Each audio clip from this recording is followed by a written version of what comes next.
There are 7 basics no matter what protocol you're going to do, no matter what you're trying to accomplish in life. There are 7 things that I believe everyone needs to do to ensure health and healing. Any of these missing, and I don't think you're going to heal properly. Some of them, like we talk about livers, we talk about the nervous system, we talk about pH and yeast. We're going to do those separately, but this is just an overall. This is good if someone comes to you, and if you're a practitioner, or if you're just here to make your own family healthy. This is something that you start with. I have it usually on the page that I give people when I do a consultation. When I do it online, sometimes I forget to talk about this, but it's very, very important. So we're going to go through all 7 of these one by one. The first one is bowel movements. A long time ago, I had a class that I took, and this guy was a coroner. And he says, I am convinced that I know exactly what causes disease in the body. I know what causes cancer. I know what causes any kind of major disease. And he says there's a toxic colon. A lot of people don't know how often you should have bowel movements. And we talk about train in and train out. You have your stomach is one substation, your small intestines is another, and then your colon is a third. So you eat something and it stays in there for a couple hours. As soon as you eat something, it tells the food that's already in the stomach to dump into the small intestines, the food that's small in the small intestines to dump into the large intestines, and then you excrete it.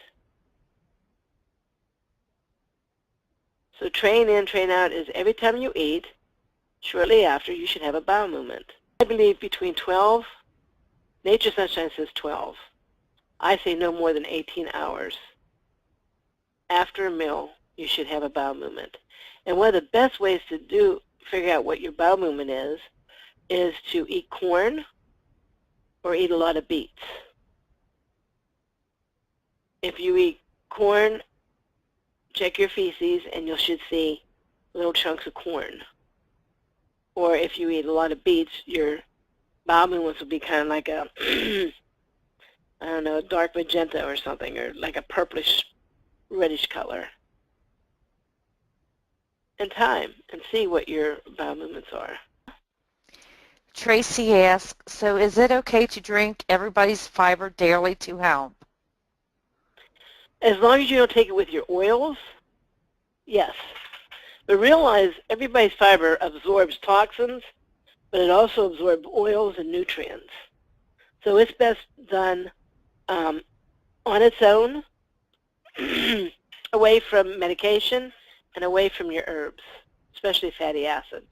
How do you regulate the bowel movements? Well, if you're having one bowel movement less than every other day, and you'd be surprised how many people do.